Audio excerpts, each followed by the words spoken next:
And I had this amazing prayer time. We're out in the woods in Tennessee. It just feels really great. And I had this wonderful time of relationship. And I didn't get any answers. The true ministry, most ministry happens out in the world. And so how can you guys, say you're doing God's work when you're working on campaigns? Well, you are, because how am I? I'm pumping the gas, making your car going, probably polluting the environment. How am I advancing God's kingdom? It's already in us. It's just uncovering it. And that's not discovering our calling. It's more uncovering it.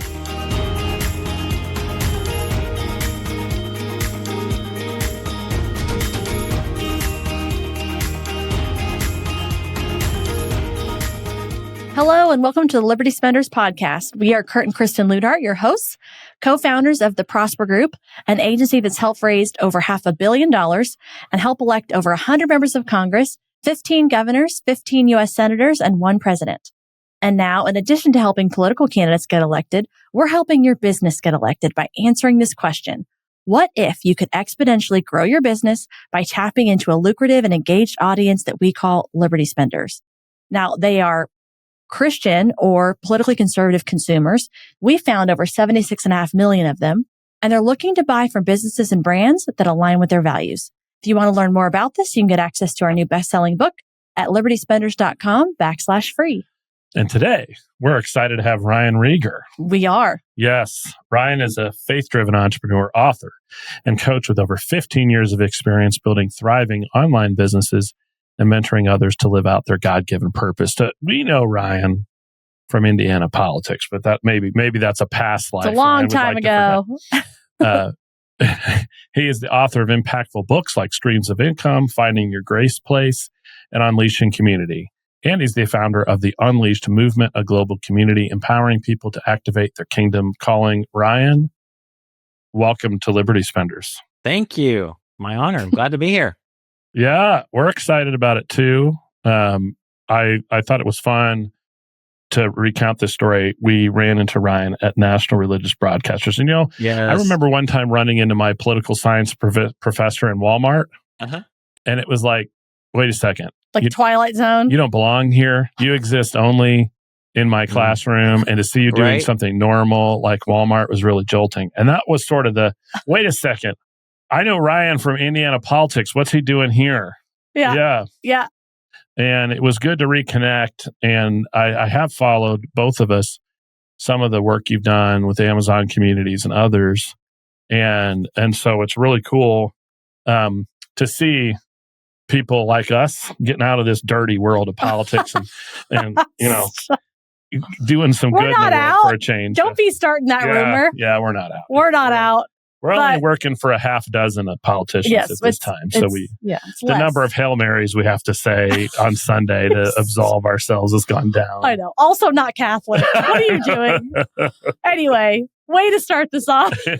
But yes, it was so much fun to see each other and try to recount some old stories, which was awesome. But I love what you're doing. And I know how passionate you are about helping people with what they feel like is their calling from God and how they can execute that in their business.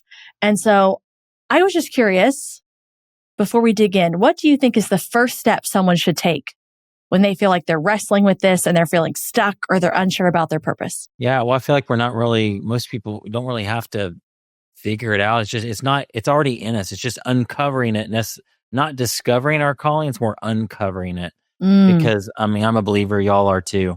And I feel like, I'm going to pull it right away, pull up the Word of God, because that's where I go for my strength. And that's going to be the answer to a lot of the questions you ask today. But Psalm 37:4 says, delight yourself in the Lord, and He will give you the desires and secret petitions of your heart. And so I've always read that to be, delight yourself in the Lord, and He will give you the things that have been on your heart. But another way I believe to read that is He actually places desires in our hearts. Mm-hmm. Those skills, gifts, talents, and abilities that we all have. There are things that we were born with, and there's so many scriptures that talk about we're born with things and how God formed us in the womb. Before that, He knew us. And so it's just uncovering what we already are. And so the best way to do that is to ask the manufacturer. We all have cars, and if something goes wrong with the car, I don't ever look at this usually, but there's a in the glove box, there's a manual. And the manual for our lives is this. And so it's honestly just getting alone with him. We're so distracted nowadays. We've got this instead of this. And we are spending too much time on our phones and other things. And just get quiet with the Lord. He'll show you. And it's usually around a skill set, a passion, or an interest that you already have. And that's how you typically uncover it, is just start going down that road of like, if you really don't have a clue at all, well, what am I interested in? What am I good at? Just start going down that road and it'll become clear. With action comes clarity. You know, what's interesting about what you said is that it's something that reminds me actually of part of a story that Kurt used to share about how he thought he wanted to become a pastor or a preacher. He usually says preacher. But I remember thinking about this when I was younger, and I don't know where this came from, but I had this like irrational fear, you know, that I was supposed to do something and it was going to be something that I didn't like or I didn't enjoy or that I wasn't good at. And it's so silly, you know, so it just triggered when you said that about, it's usually about gifts that you already have, skills. I mean, of course he would want you to use, that's why you're gifted in certain things, you know, you're gifted in dealing with people. Well, you should probably like explore that, and God would want you to use that for his kingdom. And, as opposed to being fearful that, you know, somehow he's going to ask you to do something you're not good at. Although, of course, the minute I say that, it's like, well, he does sometimes call us to grow and to trust him and to grow in areas that maybe are outside our comfort zone. But I think it's beautiful the way you shaped that. I think that's an interesting distinction, right? Because when we look, for example, at Moses, right, which is such a good example of God calling someone specifically, like we all wish. I wish we all just had a day. Like, we know it's going to be May 17th of 2006. When you're the age of 18, you get to go to your burning bush and be told what you're going to do. But Moses gets this experience, right? And basically what he says is, I'm being asked to do something I'm absolutely unqualified for. I'm not a good public speaker. And you're asking me to be a good public speaker. I don't know what to tell people about you. What is even your name, right? Right. So there's all these moments where Moses is basically saying, no, I'm absolutely not qualified. That's right. This is not in my skill set, experience, passion, or interest. In fact, I fled from Egypt, right, to get away from all of this. Now you're asking me to go back. So it feels like there's some kind of subtlety to this, because on one hand, the idea that God plants in us skills and gifts is biblical, right? We know the discussion of spiritual gifts and the idea that the church is served well when we all do what we all contribute. On the other hand, I see so many examples of times when God's basically just saying, look, I know you're not ready for this, but I'm here, right? Well, or that's the reason, right? Is because you can't do it on your own strength, and it'll be obvious that I am doing it because it's not you. Sorry, to your point, but yeah, stop interrupting me. Stop it. No, I'm just kidding. Well, I had that thought the minute I'm agreeing with Ryan. I'm like, well, but actually there's also, I just think there's a subtlety to it. And that causes for me some moments where I think to myself, I do think I'm good at business. I enjoy public speaking, but maybe I also enjoy the attention. Yeah. Is it my calling, or is it just really, I get a lot of significance out of success or out of getting some attention. So understanding the difference between, when do I know God's speaking to me, and when am I just, when am I just sort of exercising my own desires? I think God is, I have a particular skill at making money. So I think God wants me to make money, right? It's different than, so anyway, a lot of words out there. You used to say that, I don't feel like God usually has to really call me or speak to me to tell me to do something that I already want to do. So if I'm feeling a tug to do something that I don't, that is uncomfortable, we would always say, well, that's something to listen to, because that's actually contrary to my own flesh, my own desires of what I would want to do. Yeah, don't you all feel like there's some freedom in also, like, there's some certain things that God, like, I need you to do this. You're called to do this. And there are also, I think there's probably some freedom of choice that we have. Like, for example, Kurt, you went to Indiana Wesleyan University. I went to Huntington University. I actually looked at Indiana Wesleyan University. I don't know if I mean, God definitely cleared the path, and it was obvious that that was a good fit for me. But I think I don't know that I would have necessarily been completely outside the will of God if I went to Indiana Wesleyan, because I still could have gone down that same path. I think maybe we could have, this is not where we're probably planning on going in this podcast episode, but just think about our spouse. There might even be some freedom in that. I don't know. Is there, and I'm not the expert on this, but is there one person that God has for us out of 8 billion people that we have to get married to? Otherwise, we're completely out of his will. Or is there some freedom there of choice? But all the time, no matter what the answer is on that, we're listening to him. And it's just a matter for me about the peace that I have.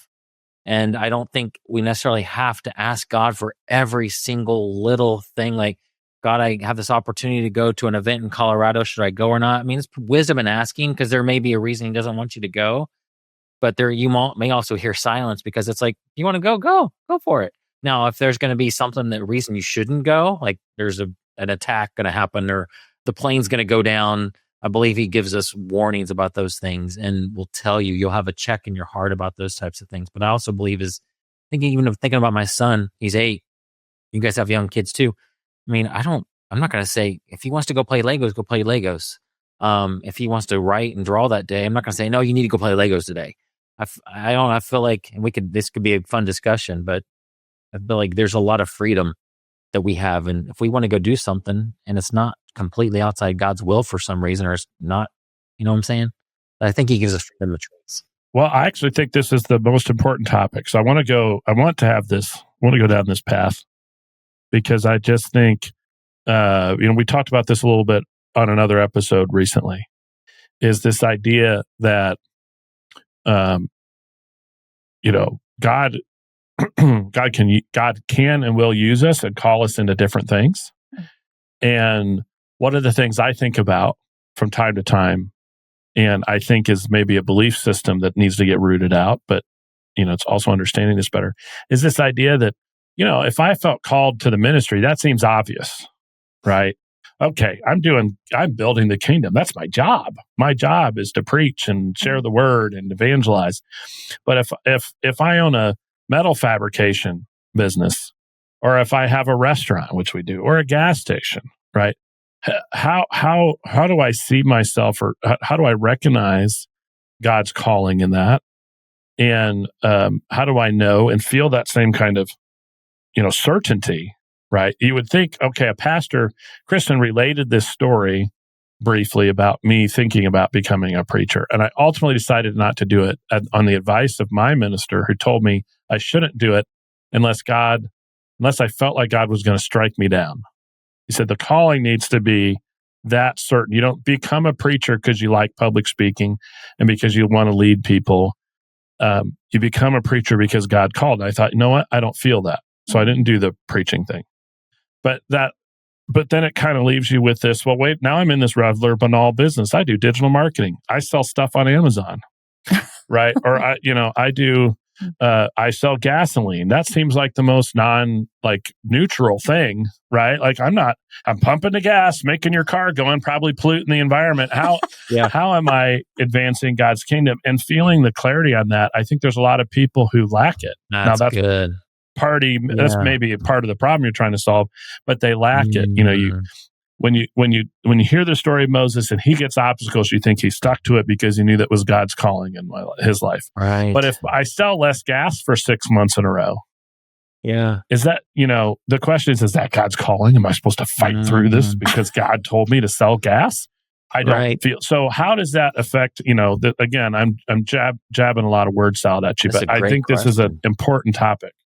Yeah, well, I feel like most ministry happens in the marketplace. Ephesians 2:14, I think, talks about equipping the saints. We go to church to get equipped to go out and do our own works of ministry.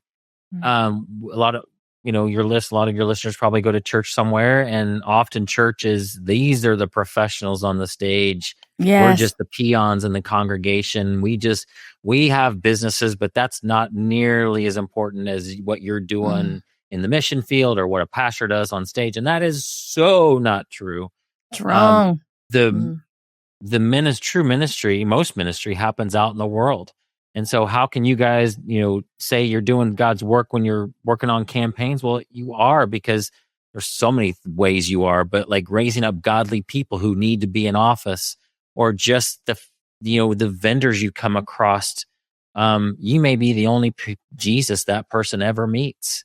And Kurt, if you would have went into ministry, yeah, you probably could have done some cool things, but I guarantee you're having just your introduction, Kristen, about all the congressmen that you helped put into office, and a president and senators.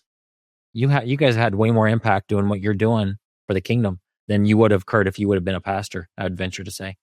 Most churches have if you have a church of 250, that's a pretty decent sized church. And you guys have impacted far more than that. And so I would tell the person who's thinking, well, I'm just a business person. Well, go be a business person for Jesus. That's the skill set he's put in you. But listen to him, whether it's a gas business or a dairy business that you guys have. The Lord will give you wisdom on those things, but I also feel there's probably some freedom of choice there. But listen to him. He'll ultimately tell you. And if you ever you're starting to ink a deal and sign your signature, you got this big pit in your stomach, it feels off. Don't do it. Go talk to your wife. Make sure that your wife's involved too, because as guys, we can simply, this looks awesome on paper, and it's the wrong thing because we didn't consult our wife or we didn't consult the Lord. So, and that's a big topic, but ministry's in the marketplace. Yeah, I think it's an important one. It is. This idea of a calling. It's maybe important because it's been on my mind recently a lot. And in part because I know God has had it in his agenda to talk to me about putting him first and needing him alone, right? This morning's reading in 2 Corinthians was Paul talking about your strength is made perfect in my weakness. And the commentary from the Zondervan commentary was so awesome. They said, I'm going to read it because I wrote it down this morning.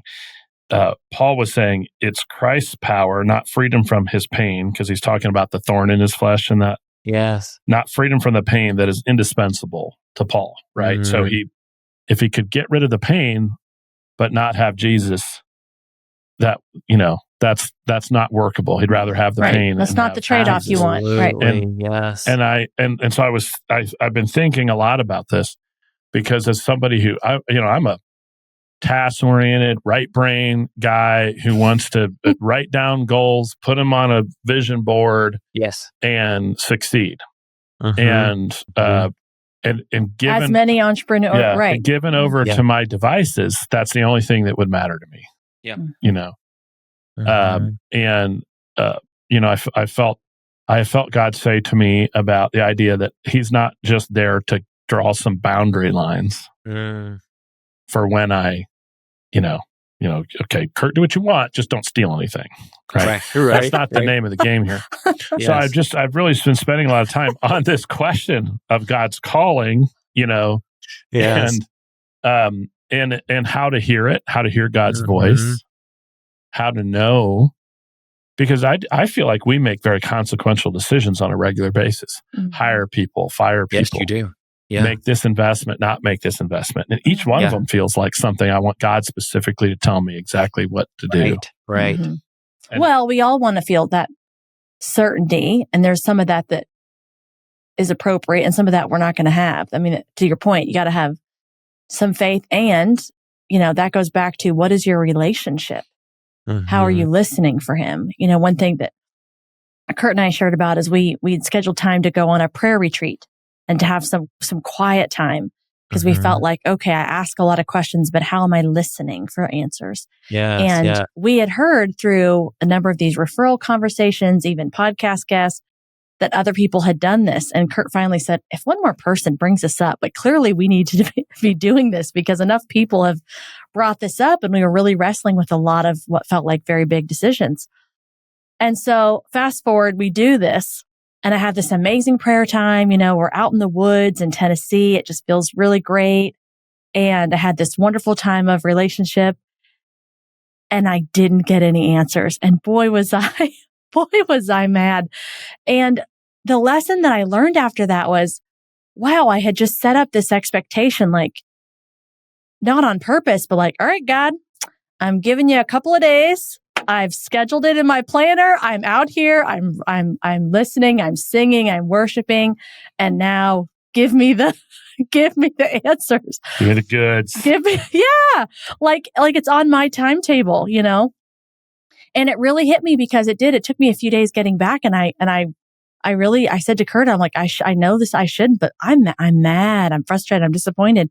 But I had set these expectations as opposed to what about just trying to spend time and build on that relationship? I mean, so I think as we wrestle with these things, and I think maybe why Kurt is talking about this, he must have been really excited to talk to you because we know that so much of what, you're helping people do is activating this, and understanding where they need to be.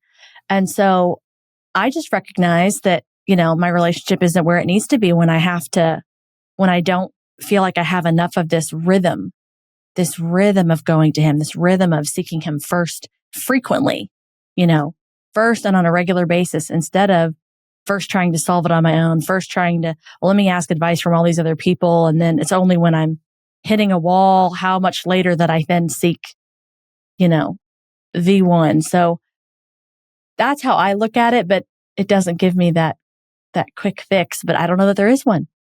Nope, I don't think so either. I think he wants us to spend time with him, right? And that's why when you think about your kids, if they just were constantly, Kurt, you're like me. I like to have a goals and I like to go after them. One time the Lord was just telling me, like, that's all good because you're doing things that I've called you to do, and they're important things and they're helping people, but just be with me. And it was I wrote some notes as I was walking around the neighborhood because I hear the Lord better when I'm walking because there's less distraction. And so he just said it was about instead of do, it's be, just be my son. And so think about your own kids. If they were constantly trying to, well, mommy and daddy, I'm trying to work hard for you so you can be pleased. You're like, no, just chill. I already love you. You're already pleased with you. Just hang out with me. Come cuddle. And like God's the same way. He just wants us to hang out with him. I was just asking, this idea you've launched a program and you're helping people. It's one of the things you're doing to find clarity and take bold action on their God-given calling. Yes. So in light of all we've just said, I mean, what does a program like that look like? Yeah. Specifically maybe because we can't put God into a 5-step program, Sure. maybe a 12-step program right. maybe. So yeah. Well, how does that work? We talk about, in the Unleashed community, it's about wiring and gifting and calling, understanding how we've been made. So like in the example of like a computer, every computer comes with certain, like there's a difference between a MacBook Pro and a gaming computer. They're just built differently. And so if I realize that I'm a gaming computer, well, I'm probably not going to be so good at running accounting software. That's not even the reason that I was put together. I was put together so that, very intense graphics and sound could come through me and the person playing it could have enjoyment. And so if I'm a MacBook Pro, there's a different, there's different, we're built differently. And then the software is our giftings. And those are the talents and things that are already inside of us that then as we grow, we start to learn. So you might be, you're younger and your parents start to see that you're good musically. So then as you good parents, hopefully, the Bible talks about point them in the way they're bent, essentially. So if you see that your kid is musical, well, let's introduce him to piano and violin and see which one he gravitates to. And so then you give your kid the opportunity to learn those skills that are on top of the skills that were already there. Like that gift of music gets honed in and you start, piano's this thing. Okay, well, let's go deep on that. And And then the calling is what you were made for, the person you're called to serve. And so we just talk about that a lot. We're actually in the middle of writing a book called Unleashed. So we've started the group before we even had all the content, which is kind of backwards. But right now we're just loving on people who are just trying to figure out what God's calling them to do. And we're also activating folks. We have a small group in our program called Kingdom Business Accelerator. And it's kind of a cohort of a smaller group of folks that we're just helping them, that they do know the thing that God's put on their heart, and helping them with the practical stuff of, let's launch you a podcast or YouTube channel. Let's build an email list. Let's come up with a super simple offer to reach the world with the thing that's on your heart. So yeah, we've got a process in place, but a lot of it's just, if you don't know yet what you're called to do, it's just, simply just spend time with the manufacturer and then start following your curiosities. If you didn't get a massive burning bush experience, that's okay. Well, what are some things you're interested in? Let's start walking down that road and figure out if there's a way to turn that into something that's becomes your thing. Yeah. You know what I think is amazing about that too is the fact that you can offer to people an opportunity to come alongside and walk alongside them. Because again, for us, and we speak to so many business owners, it can be lonely. Entrepreneurship can feel very lonely, and you can often feel like you can't quite share some of your same struggles like you could, or you don't know how to articulate it to other people in your church. And so I think it's a beautiful thing, because it's often the case too that maybe at one point they felt like it was very clear, and now it's time for a transition. And so I think no matter where you are in that phase of life, I think this is beautiful, because for a program, yes, we could just go and have that spent time, but also how much it's nice to have some support, some community, some other people who can challenge you, ask you questions, right, and kind of spark those thoughts. Transformation happens in community. So we could build all the courses we want to build, but most people don't go through online courses, or if they do, they don't get the transformation that the course creator intended. And that's why I wrote the book Unleashing Community. Is I've seen enough community to know that that's where transformation happens. So anytime, if anybody's listening and they've written a book or they've created a course, you got to, to really maximize the transformation of the people you wrote the book for, put together a community for them. And that's where that'll really happen. Mm. Yeah. We hit on this before, and I'm going to maybe push on it again. The question is, how do you guide people to distinguish between their own ambitions and the dreams God has placed in their heart? And for me, the way I experience this question is, I think sometimes like I'm an alcoholic. Okay. So but my alcohol of choice is sort of ambition and success and significance, right? So I know when I know that's the thing, right? That is easy for me to replace God with, right? Yeah. I can compare myself with other people and say, look, I have done more. I am better than, yes. And to receive my identity from this, right? So that's like my alcohol. So then when I start entertaining the ideas of what could be a dream or an ambition versus a calling in my life, I find myself worried about this very question. How can I distinguish between That's a great question. my goals and God's? You know your heart, you know that you want to please him. I don't think, like, for a believer who's like longing to fulfill God's will for his life, I think that you'll know the difference between something that's completely outside of God's will. If you're plugged into him, if you're abiding in the vine, like John 15 says, I think it's hard to completely screw it all up. Like, I feel like if you started going down a road that you're not supposed to, if you're not connected to him, you can mess it all up for sure. But if you are like I know you, I know your heart, I know that you want to please him. And so it's going to be very difficult to completely screw up your life so bad that and even if you did, God can redeem it.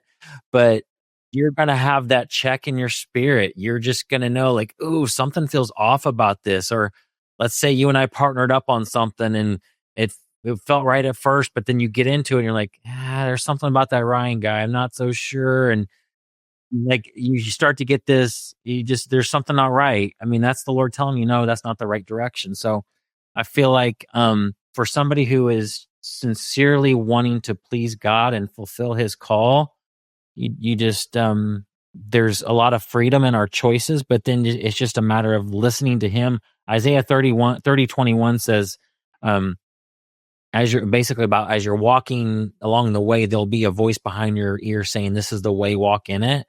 And so it's just constantly listening to the Holy Spirit as you're going and say, Lord, I give you permission. If I venture down a road you don't want me to go, just let me know. And he will. It's usually just that weird feeling inside that something's not right about this. Hey, business owners, did you know there's 76.5 million faith-based and conservative consumers that are looking to support brands that align with their values? That's a $5 trillion opportunity, and if you're not tapping into it, you're leaving money on the table. Our new book, Liberty Spenders, is your ultimate guide to reaching this influential audience using conviction-driven marketing. That's right. We break down real-world strategies that successful brands are using right now to connect with this audience authentically, build trust, and drive long-term business growth. So if you're truly serious about standing out in today's crowded market, grab your copy today on Amazon or visit libertyspenders.com. And don't miss out on this revolutionary strategy called conviction-driven marketing.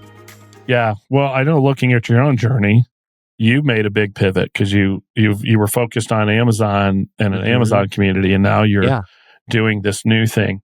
How did that evolve for you personally? Well, yeah, because you for sold something it. that's major, usually the Lord prepares you for that. There's usually an uneasiness, like, it wasn't uneasy. It's just like Amazon was boring to me. I didn't get any, I wasn't enjoying it. What I did enjoy was the transformation of the people that were in the program. And that's what was really valuable to me. But I became disinterested in e-commerce, so my interest shifted. And then as I was spending time with the Lord, I just I don't really want to do this anymore. This doesn't feel like the thing anymore. I can't see myself doing this for much longer. And also, honestly, it was words from other folks. We go to a church that there will often be prophetic words for other folks. And and I got 2 prophetic words, and I knew they were from the Lord because they already resonated with things that I was already sensing in my own spirit. If we start talking about that topic, just be careful because I could tell you, Kurt, hey, you're supposed to go and do this business, and you may trust me. Oh, Ryan knows the Lord. He must have heard, and you go and do it. And I completely missed it. Well, that's where those words just have to resonate with things you're already sensing. And those did. One lady said, I feel like you're entering a new season. You're going to have to shake off some things that you've been doing before. And I knew exactly what she was talking about. So it gave me confidence to make such a major decision. And I was already sensing it. And I got these words that confirmed it. And then along the way, there's other ways that God gives you, I call them breadcrumbs as you're going. It's just the pastor at church may say something, man, that was for me. I don't know if anybody else got that, but that was God speaking specifically to me about my situation. Or you're reading the word and a verse pops out that is like, oh man, I needed to hear that. That's exactly, okay, God, I hear you. I'm going to do that. So for me, it was a process. And then I started going down the road of, okay, well, if I'm going to sell it, let's talk to somebody. And I did. And I just felt peace about it. And then I ended up, as I was praying about, long story very short, is I went with a broker that had been a guest on my podcast. I just, at the end of the show, I asked, hey, if I'm interested in selling this group, what does that look like? So started inquiring about it. And then I said, let's do this. I felt peace. And then had 2 people that were interested in buying it. But then as I was praying, my friend Jimmy Smith, who was one of my students, came up in my spirit. And I thought, I need to tell Jimmy I'm selling Legends because he could possibly be interested. And he was the one that ended up buying it. And it was a God thing. So, and it's just being connected to him. I mean, he'll prepare you for something that's major like that, and you'll know as long as you're listening and taking the time to spend time with him. Well, that's powerful. And, one of the other things we wanted to talk about was experiencing God's faithfulness through the seasons of life. Yes. And to your point, everything that came up as potential things to talk about on this podcast, I thought, man, this is like the podcast that God wants me to talk about all of these topics. But oh my gosh, because the journey of business isn't linear, right? I think that from the outside, it always looks linear. Like, we started something and we just progressed to success, and that's the way, or at least that's the way it's supposed. When I imagined it, no, that's the way it went. It's not linear at all. And but we end up with different seasons of business. We've had seasons where we make a ton of money. Everything seems to go right, and it's like everything we touch turns to gold. Right. And then we have seasons where it's like nothing. Every idea we've had seems like it didn't work out. Yeah. And it seems like the clients we thought we were going to get didn't hire us, or the staff we really wanted to keep didn't stay. And we have many examples we can point back to of God directly intervening and saving our booties. Is that a spiritual I don't know if that's in First or Second Peter, but where he provided. But that's just something I think I'm running into a lot of business owners dealing with. That it's this up and down and trusting in God's faithfulness. It was easy to praise God when I made a lot of money. Yes, that the months when I made a lot of money is like, and then when it wasn't that way, it's harder. It's hard. You start doubting. You start questioning. Well, maybe I didn't do something I was supposed to do. Maybe somewhere along the way I took the wrong path, or maybe. And so, how do you? I know you talk about this idea of God's faithfulness through every season. How do you work through that? Oh my gosh. You just go in the book of Joshua. It talks about how when Joshua led the Israelites over the Jordan River, they made a memorial. They had the 12 tribes. They had a person from each tribe go grab a stone right around the area where the priests that were holding the ark in the middle of this river to grab a stone, and they made a big altar so that future generations, they could say, this is the spot where God allowed us to cross the Jordan River on dry ground. And so you just go back to those memorials. And so for me, we all have amazing stories, but you just think back to, one in particular, when we were selling furniture on Craigslist, and we wake up one morning and almost all of our ads were deleted and we could not post anymore. And that was our income. But the cool thing is that you look back in the moment, you're like freaking out, panicking. But looking back, God had already prepared the way. He already had the provision available for us before that even happened. And because of that, we met a mentor that I learned about Amazon FBA, the small items that we could sell, and that launched me into information. And that one connection with him was worth hundreds of thousands of dollars for us. But God already had the way. So I just look back at the memorials. And so you're going through tough times, you just think back, God, you did that, you did that, you did that, you did that, you did that, and you're going to do it again. I just trust you. I remember how dark it was at that time, and you brought us through. So that's what gives you the faith to trust him to do it again. This is not my phrase. It's Tony Robbins when he says, what's wrong is always there, but so is what's right. And that's not an exact pointing to this, but if you can build that habit like you're describing, where you go back, okay, let me look at the examples of when this has been true, this has been true, this has happened, this has happened. You're building on those experiences and flexing that muscle that you need. I know you talked about the memorials. I think that's awesome. I think that's awesome. And it's a good reminder. I used to keep them in my Apple phone and date them. So I could randomly, He's so organized. I asked Apple to That's show them powerful, to me. And you can look back on a bad day. Yeah, I've gotten out of that habit. I need to update that. But, I do think that the part of the challenge in those moments is keeping your vision clear, right? Yeah. And those are the moments when I'm most likely to question, okay, I thought God said we're going to cross the Jordan and we're into the promised land, but we just lost a battle, right? So did I misread the whole let's cross the Jordan thing? Am I not supposed to be here? Did somewhere along the way, we were plundering the treasures in the case of Joshua here. I'm now referencing obscure scriptures for people who are not, but like, what's the, how do we keep clear on our vision, or even maybe that there is a moment where you're being chided, Yes. Yeah. Well, you keep going back to the manufacturer, you keep going back to back to him and asking. And so in the case, if you're using Joshua as an example still, do you remember after the Battle of Jericho, they went to Ai and they got defeated because of Achan, who stole some goods and he wasn't supposed to. And so Joshua went back to God and was like, what the heck, God? Like you told us to go after them. And he told him, well, there's sin in your camp. And so in that instance, there was something that somebody did wrong. But we think about, like, my wife and I, we had 3 miscarriages before Callan. Did we somehow miss it? Maybe. I mean, we know biologically why we think that happened.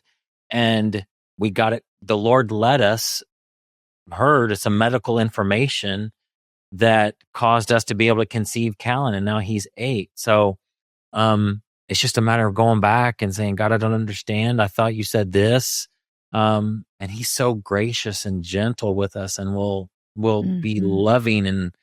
And for us, it may not have been anything we did wrong. It's just we live in a bad world, an evil world, and we have an enemy that wants to steal, kill, and destroy.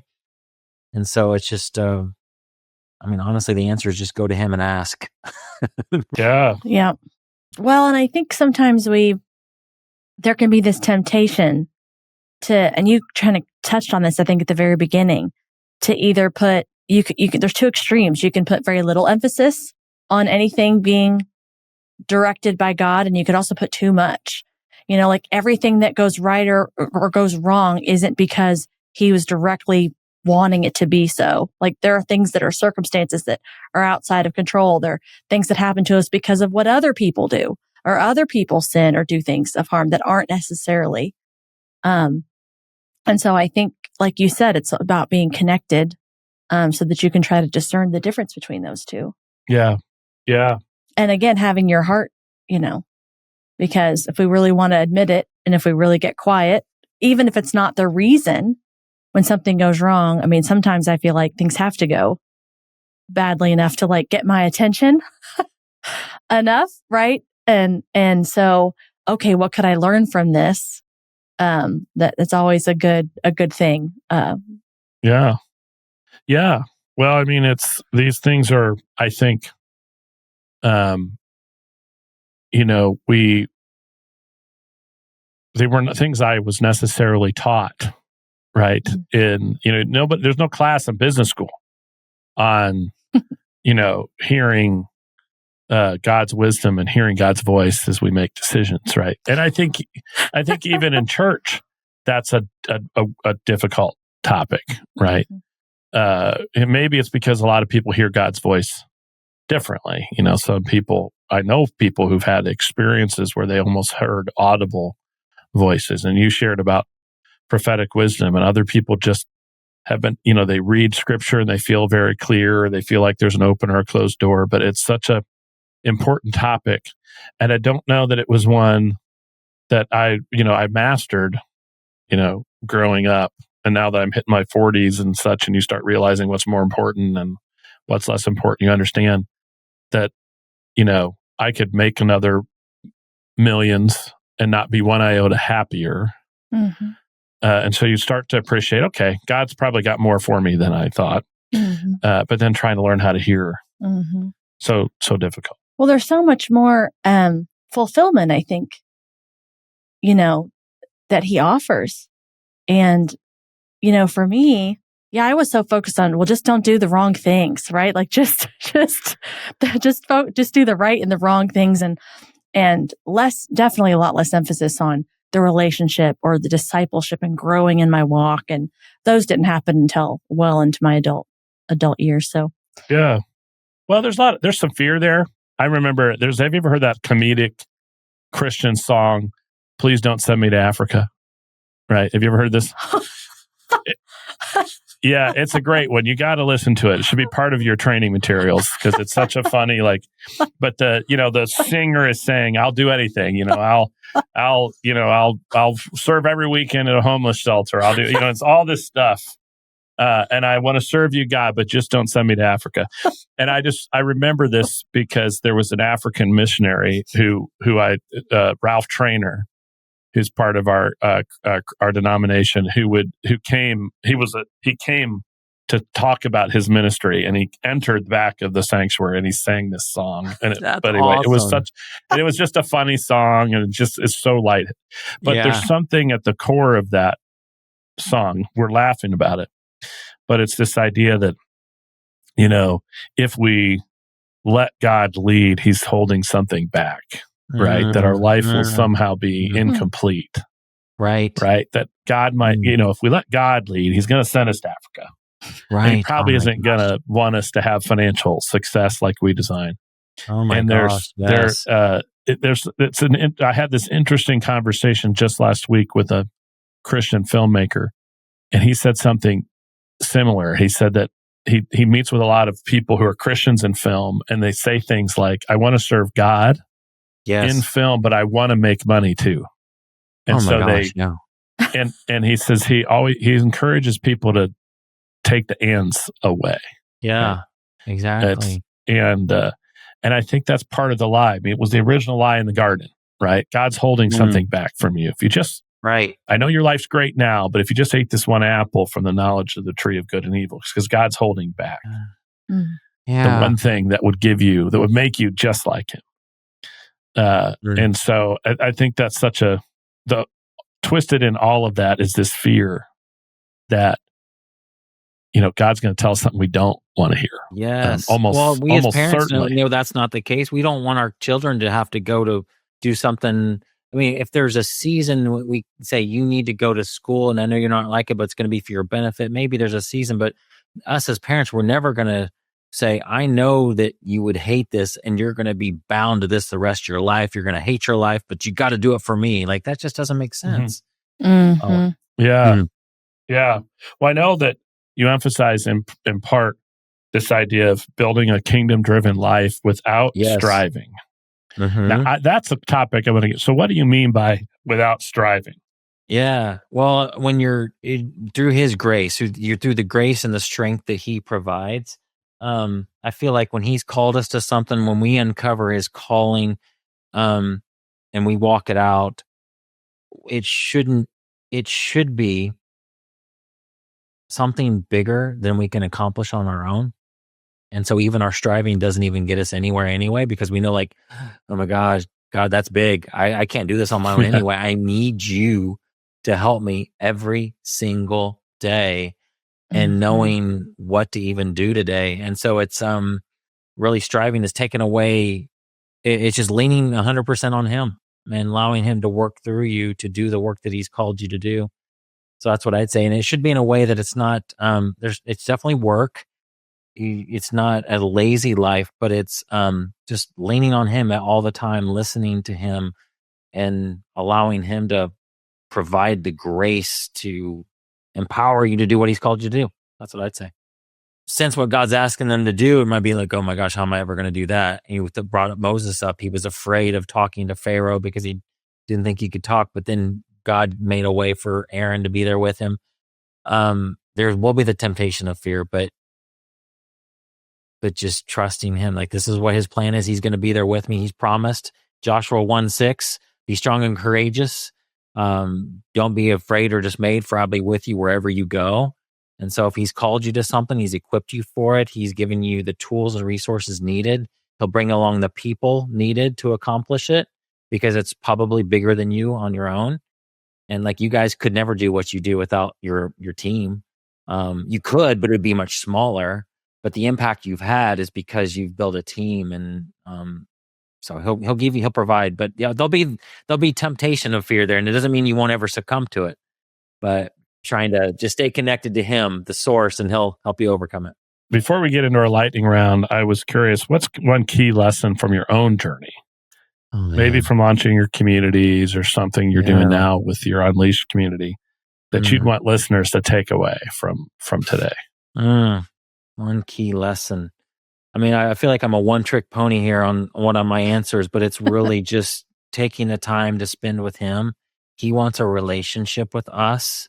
That blows my mind, guys, that the God of the universe wants to hang out with me. Yes. And that when Jesus made his sacrifice, it says that there was an earthquake and the veil of the temple was torn.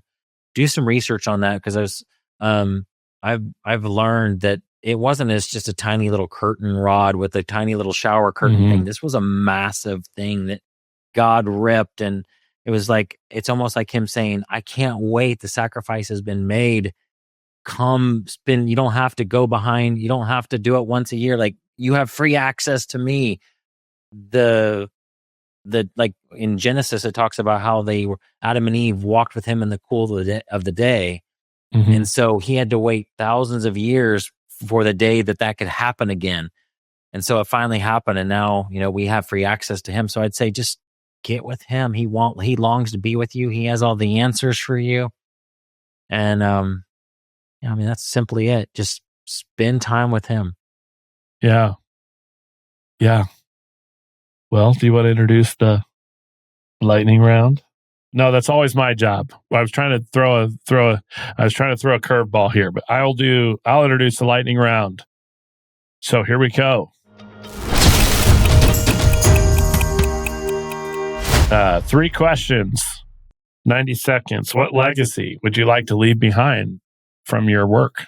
Wow, some of these might not even take 90 seconds, but for me, it's the legacy of the people that I'm raising up, of awakening them to their purpose, activating them into their calling, and advancing the kingdom.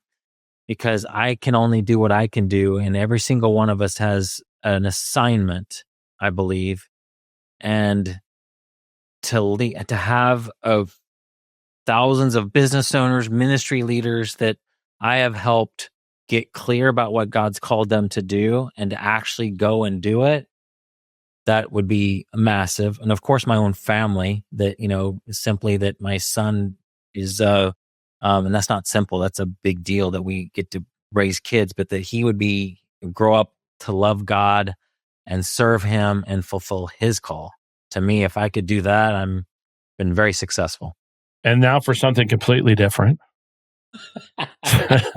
What is something that's got you going down the rabbit hole recently? Rabbit hole, man. Maybe it's a hobby, something you're interested in, good book you read. What would it be? Well, you say rabbit hole, it brings up some other things, but you mentioned when I saw on the sheet about a hobby, like I really enjoyed watching the Pacers in the playoffs this last year. Yeah. That was so fun. I didn't go on a rabbit hole in it, but I definitely spent way more time watching basketball than I ever have in a long time. Yep. Well, it's nice when you have somebody, that you can root for and feel good about it, and you're connected to, and Well, and it's a storybook kind of team. It is. Right?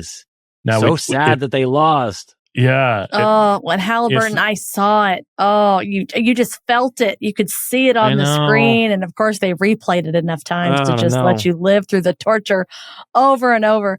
How heartbreaking. Yeah. And what a great opportunity for him, too. I mean, he's been so bold in sharing his faith. And so it was such an on the show. Yes. Maybe I'll make it. We haven't thought about that. I'm putting it down. You probably know somebody that knows him with your connections in government. Yes. Heartbreaking, though. Heartbreaking. Well, it really was. His wife is a cheerleading coach. Okay. And I believe we have some friends who she coaches. Perfect. So who knows? Or I think girlfriend. And maybe they're not married. Yeah, I don't know. Yet. I will say. I think they're just dating, or maybe it was more serious than that. But it was a nice opportunity. A little lesson, because as you mentioned, we have young kids. Yeah. Who are now 5 and 3. And our daughter, who's 5, we were in a hotel watching. Of course, I was trying. They were supposed to be in bed, but of course, it was a hotel and everything. It was out of whack, and so she was still awake and sitting next to me. And I'm so sad, Mommy. Our team lost, and because she'd been starting to cheer for him, and I said, yeah, it's hard. It's hard to lose sometimes. It's hard to have that disappointment. And I said, you know what though? You know what's kind of neat? The team that won, they've never won. And so they get to experience that, and they've worked really hard, and they were good the whole time. And okay, so we can be happy that they won. And so anyway, great I perspective. tried to.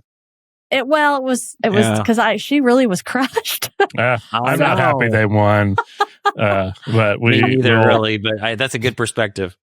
Yeah. Well, anyway, it was interesting to kind of geek out on that though, because I don't generally watch all the Pacers games. I sort of casually follow them during the season. We try to go to a game or two a year. But since we had kids, the games are in the evenings. It's like, okay, anything after 7. Yeah, they start at 7 or 7:30. You can't do it. You can't do it. Wait, kids got to be 10 years older before we're wanting to start an event at 7:30. Exactly. But last, I wanted to end though. 90 seconds. This is a chance for a little bit gratuitous self-promotion. So let's say somebody didn't listen to anything except this 90 seconds. And so it was, why would somebody who should be working with you, why would they work with you in this 90 seconds? That's good. I'd say that it's the believer who feels like they're made for more. There maybe there's 2 buckets of people. I feel called to believers, but obviously unbelievers. I want to introduce them to Jesus too. But most of the people in my group they're believers that either they don't know exactly what they're called to do, and so we teach them how to figure out their wiring, gifting, and calling, and help them uncover what that thing is, and lead them on that journey. And it's not something we figure out like instantaneously. Usually it's a process. And then the second bucket would be somebody who's like, I know God's called me to do this thing.